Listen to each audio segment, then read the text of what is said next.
Welcome to the EQ Fit podcast. Our mission is to equip people to prosper in every aspect of their life. Whether you're at home or in the workplace, we explore practical ways of improving success, satisfaction, finding balance, and building enjoyable and beneficial relationships. Thank you for joining us. So we're going to start a new series, and it's going to go for several months. I've had so many people come to me and say, Steve, this is great. What you're teaching us about leadership with emotional intelligence and the different categories of emotional intelligence and how the different skills apply, how leaders can leverage that, combining their rational thinking with their emotional thinking and using all of the skills that they have to use kind of a whole brain approach to leadership and to getting the success that they want. But I've also had a lot of people say right after that, but we really would like to understand how to apply this. Give us some ideas, some examples. Give us some thoughts on how to practically apply good leadership. And frankly, what is good leadership? What does it look like? How do we know what good looks like when it comes to leadership? And that's where I want to focus today, is really to start this new series around leadership with what I'm calling the essence of leadership. Leadership is often described as the art of getting things done through other people. And I believe that firmly. I think that's very important. Leadership is not just telling people what to do and expecting them to do it. It's also not doing it yourself. At its core, leadership is not about the leader's own achievements, but it's about enabling the success of others. It's about empowering other people, because every time a leader does something themselves that one of their people could have done, even if they can do it better and faster, it takes away a learning opportunity from that team member. It takes away from them a growth opportunity. It takes away from them a chance for them to build their competence, their capacity, and their confidence. And we want our team members to grow, to learn, to become more competent as they move forward. So the perspective here shifts the focus from individual performance to the collective outcomes that a leader can inspire within a team and within an organization. So the essence of leadership lies in the ability to influence, to connect, to build trust, and to create the environment where people can be successful and can engage. It's also about empowering team members to achieve goals that are good for everybody. So I like to always add a story if I can, and I have a really good one for today that I want to share with you. Several years ago, I started working with a leadership team in the IT consulting business. The immediate need at that point was to assess the leadership group and prepare them for growth. As with many technology-based companies, the leaders were people who had been around, they'd learned the processes, the systems, they had led project teams. They're excellent technicians. I mean, they're really, really good at what they do. But they really hadn't done a lot of true leadership work to this point. Even though they had led projects and had some different people working with them, it isn't the same as taking a team and molding and shaping a team to come to a high-performing team. So, I will never forget the comment that was made by one of those leaders when we first started working together. And you may have heard this from somebody yourself. It seems to be kind of a common comment that people make, but he seriously looked at me and said, you know, this whole leadership thing would be a lot easier if it were not for the people that we have to lead. And I try really hard not to laugh at times like that. I just get a smile on my face and I just nod my head. But I understand. I know that feeling. I know where this person was coming from. And what was really funny about this was he was dead serious. He was very serious about this. But you know something?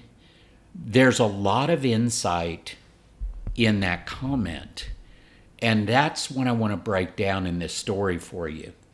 As we began to work together, it became obvious that these leaders were very good with clients. They were excellent at doing the right kinds of things to bring client satisfaction. And that included the interactive skills with clients. It included the technical side, of course, which of course they were very good at. They would get a lot of additional add-on projects. So it really spoke well of their work and what they were able to do. Clients loved working with them, and still do for that matter. But there was a problem. Actually, there were several challenges. Number one, they had difficulty getting things done through their team members. Many times they were simply doing the work themselves as leaders because they could do it easier and faster. And for the reasons we talked about earlier, that's not a great idea. You want to delegate. You want to have your team members be able to grow in their confidence, grow in their competence, grow in their ability to try new things and to experience new things, because that's how capacity grows as well. Here's another thing that was a challenge for them. At that time, they didn't have much in the way of management training.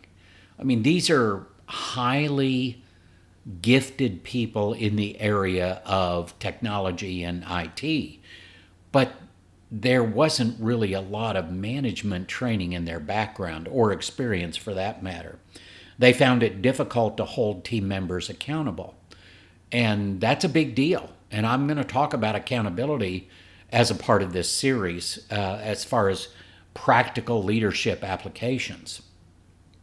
Number three, they were poised for growth, but they had no additional time to put into efforts that would actually grow the organization.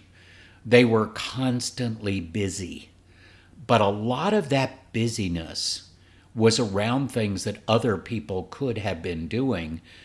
The biggest limiting factor, now this is my opinion, the biggest limiting factor to the growth of any organization is leadership bandwidth. If you have available leadership bandwidth, you can grow. If you don't, your growth opportunities are minimal, because it takes leadership to grow organizations, because growth happens in a lot of different dimensions. And the next thing, number four here, they were excellent technicians, but were just starting their leadership development journey. And frankly, I'm thrilled that I've had the opportunity to work with them, and still do, for many years now. So I've been blessed in many ways to watch them grow and to watch their leadership development. I've watched them grow not only in their leadership skills, but they've grown to the point right now they're all running their own departments, which is a huge step forward from where they were when I started working with them. They have become leaders worth following. So let's dive into this essence of leadership. And this is going to be a high level in this episode where we're really going to talk about what are kind of the big picture things that are very practical that leaders need to understand about successful leadership. The hallmark of great leadership is the ability to get things done through other people. We've mentioned that before. This means that leaders are not the ones directly responsible for every task or outcome as far as getting them done, actually doing those things, but they are the facilitators of getting those things done through other people, and that's where teams can have success. Leaders provide direction, they provide support, they provide resources, and that allows team members to perform at their very best. This approach requires a deep understanding of each individual's strengths and how to harness those strengths for the benefit of the team.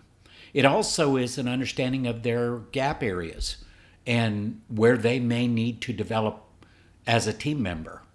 All of that is a hallmark of great leaders when they really understand the people and understand them, not just get to know them, but understand their personality profile, the work styles, the communication styles they have, their mindsets, their motivators, their emotional intelligence, the way they approach what they do, where they're strong, where they're not.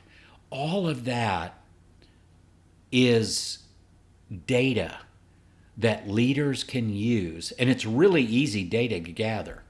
I can get that data to people through some basic assessments we do in one day. Having that kind of data, I mean, don't we all, when we're making big, important decisions, don't we all get the best data we can? Well, that's the whole point. But it is just amazing to me at how many organizations don't bother to do that with people, and people are the most important asset that any organization has. So yeah, I'm preaching a little bit here, but for a very good reason. It's easy to get this data. People love doing this. They love getting the feedback from doing these assessments because it gives them insight into themselves that they would not get any other way. And it helps them get past some of their hurdles, some of their roadblocks, because they start to understand who they are. So their self-awareness goes up as the leader becomes more aware through the assessment process of who they are and what they can do and how they can best help each of those team members. Leadership is not just about creating an environment where people feel motivated, but it is going beyond that. It isn't just a comfortable environment. It is an environment where people can be challenged, they can be coached, they can create together with the leader, and they can move forward. That's what we call that creator coach approach is so important to driving success in individuals. I hear this all the time. I want my people to take more ownership. Okay, well, first, understand what you're saying. Understand how you communicate that with people. Understand what they understand when you say that to them so that they don't just go off and say, I don't know how to do that. Help them to become those people that can take ownership. And that becomes a joint venture between the leader and the team members. It also involves delegating tasks appropriately, offering guidance and coaching when it's needed, recognizing the efforts and successes of people. All of that is a part of the essence of good leadership. By doing that, leaders don't only achieve the results, but they also foster a sense of ownership and pride within their teams. And that goes a very long way. I can tell you right now, from my 35 plus years of working with these tools, these assessment tools, and working with people directly and coaching and managing and training and developing, all the way from owners of organizations down through organizations at all levels. One of the biggest challenges leaders have is uncertainty with people. The more certainty we can bring them. Where does certainty come from? It doesn't just come from a communication about how we should do something or a goal or a vision. It comes from data. It comes from understanding who we are. It comes from understanding who other people are, their perspectives, where they're coming from, their work style, their communication style, all of that stuff that comes out of the assessments I've talked about. That is when people are empowered to do more, to become more engaged. Everybody talks about engagement. This is what we're looking for as a leader. True leadership is not rooted in authority, but it's rooted in influence.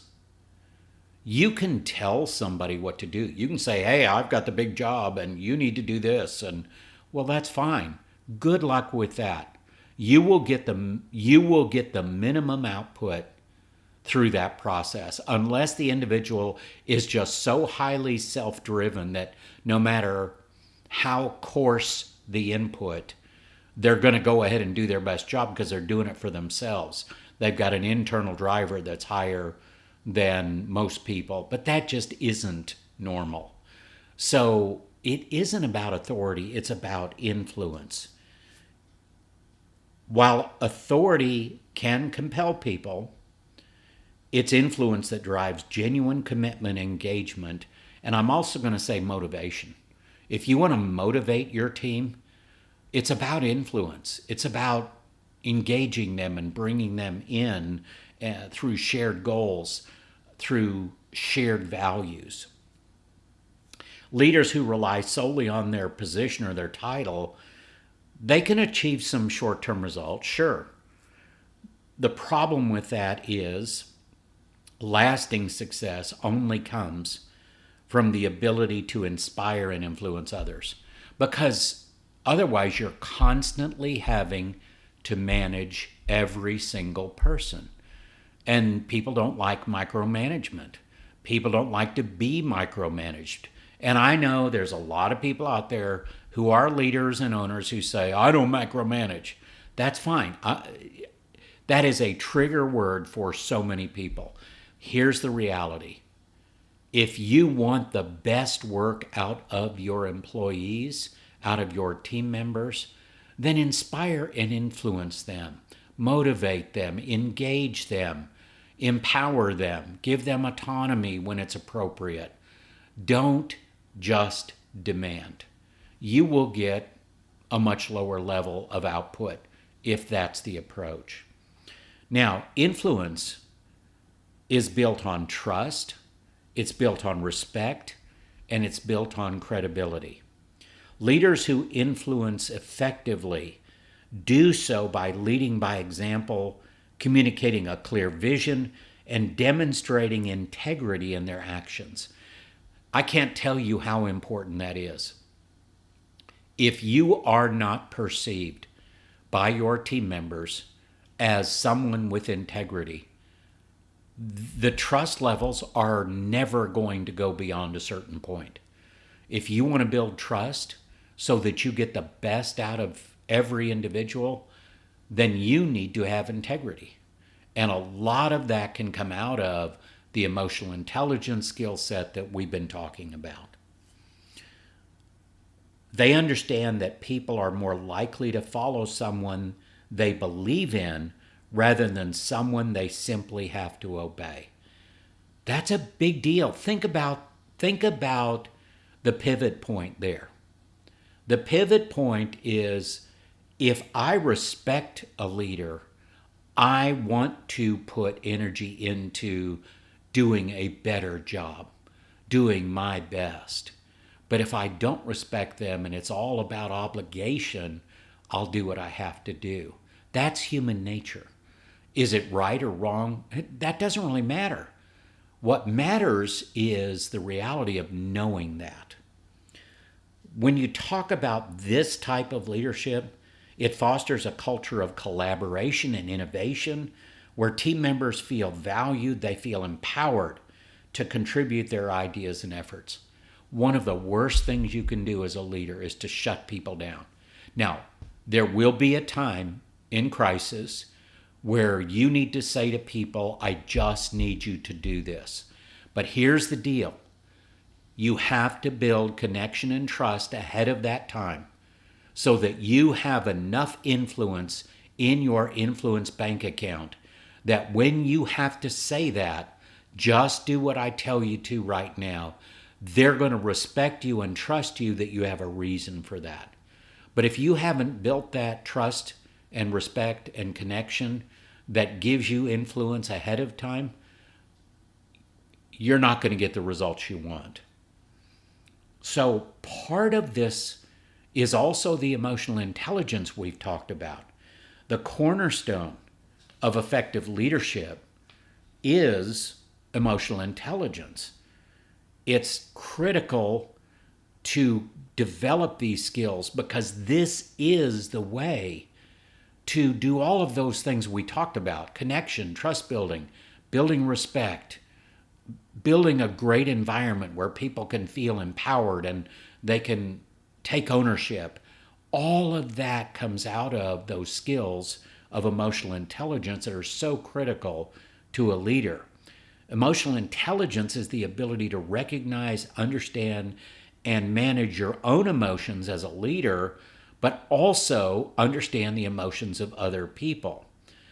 Leaders with high emotional intelligence are skilled at navigating interpersonal relationships, resolving conflicts, and creating a positive work environment.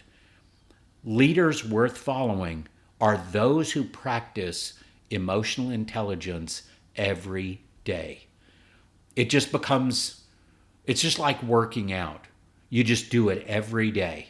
You use it every day, and you use it to the best of your abilities. These kinds of leaders are self-aware. They understand their own strengths and weaknesses. They're empathetic. And empathy is not giving in to other people. There are so many people that have a weird misperception about empathy. It's not giving in or compromising.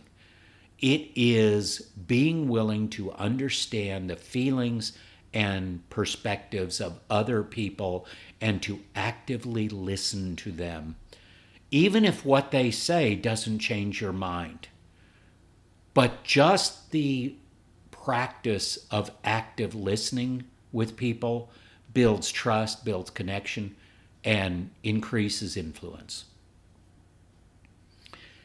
So leaders worth following, and I use that term very specifically because I think we all want to be a leader worth following. If you don't have people following you and you're a leader, are you really a leader? Because then you're just back to that position or that title or that authority. But if people are not following you, maybe you're just a manager. And there's nothing wrong with being a manager, but management is a subset of leadership. If you want to move to a higher level of performance for yourself and your team, that's when leadership comes into play. These leaders are able to connect with others and through all kinds of situations, whether it's a crisis or a challenge or even an opportunity. They're not only able to manage their own emotions, but they're also able to influence the emotional climate of their team. By doing that, they can create a supportive and motivating atmosphere that drives performance, engagement, and satisfaction. So, the essence of leadership can also be encapsulated in what I call the 4 C's of leadership: competence, character, chemistry, and capacity. These 4 attributes define what it takes to be a successful leader. So, if you want an easy way to remember what it takes to be a great leader, these 4 C's are going to help. Number 1, competence. A leader must possess the necessary skills, knowledge, and expertise to guide their team effectively. Competence builds trust and confidence, as team members need to believe that their leader is capable of making informed decisions and providing sound direction. So it really is about having the competence, the credibility that your team believes in you and they trust you. The second C is character. Integrity, honesty, and ethical behavior are the foundation. And when we think about building a foundation, it is, can I trust this leader? Can I connect with them? Can I buy into their vision? Can I invest myself and get what I need out of this? That's all about the character of the leader. Leaders of character earn the respect and trust of their teams by consistently acting in alignment with their values and with their principles. And they're adept at taking the goals of the organization and making goals and expectations in their team that align with those, but at the same time create an environment of innovation and excitement and engagement and energy and motivation. All of those things that create an environment where people want to come to work and they want to do the work and they want to see what they can do and they want to grow in that process. That's one of the biggest things right now in the workplace that's missing, is people want to work for organizations, and especially leaders, that provide them with an opportunity for their own growth, for their personal, individual growth. And a great leader knows that and provides that. The third C is chemistry. Great leaders understand the importance of building strong, positive relationships within their teams. Chemistry refers to the ability to connect with others, foster collaboration, create a cohesive team environment. Leaders who cultivate chemistry are able to harness the collective strengths of their team members, because it becomes that place where people are willing to invest themselves. They want to engage at higher levels. They are willing to accept and give feedback. A culture of feedback is so important to performance. And the fourth C is capacity. Capacity refers to a leader's ability to manage complexity, to handle stress, and to adapt to changing circumstances. It involves resilience, resourcefulness, and the mental and emotional bandwidth. And that's important, the mental and emotional bandwidth to lead effectively under stress and pressure. Leaders with high capacity are able to navigate challenges while maintaining their composure and their focus. And that cascades down into team members. So all those 4 C's are the foundation of great leadership. One of the most critical aspects of leadership is the ability to build trust and to connect with people. I mean, at its highest level, that has to happen if you really want to get things done through other people. Trust is the cornerstone of any successful relationship. And in leadership, it's essential for fostering loyalty, commitment, and open and transparent communication. Leaders who prioritize building trust, they do so by being transparent. They're consistent. They're fair in their interactions. And they're thoughtful. I want to add that. They're thoughtful in the way they approach things. They respond more than they react. And responding is being more intentional and more thoughtful. Connecting with people goes beyond just understanding their professional roles. It involves getting to know them as individuals, recognizing their unique strengths and challenges, and showing genuine care for their well-being. I know there are some people out there that are probably frowning a little bit at this, like, wait a minute, are we crossing a line here? Absolutely not. You have human beings working with you. It is critical to treat them as human beings. It is critical to treat them equally. It is critical as a leader to understand not only are they serving you on the team, you're serving them as a leader. And so getting to know them individually and showing genuine care for their well-being, that is a wonderful way to get a better culture, a better team culture and atmosphere.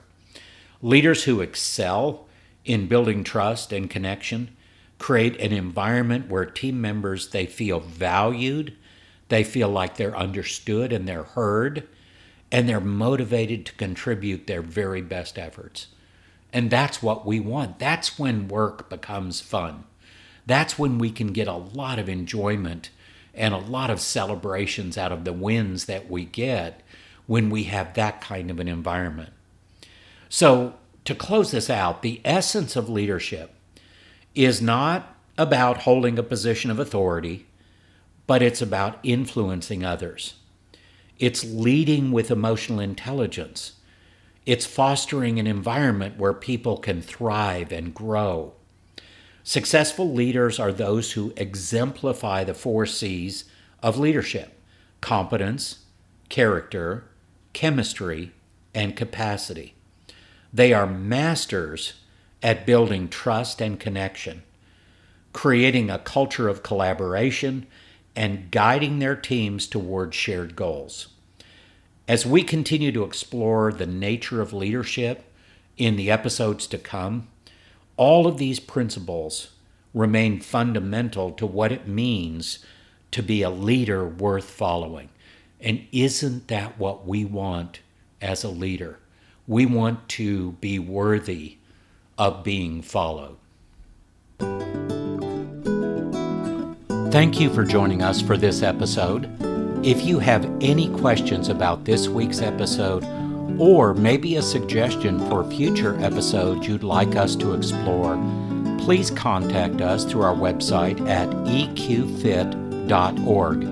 For more information and inspiration, connect with us on LinkedIn, Facebook, and YouTube at EQFit.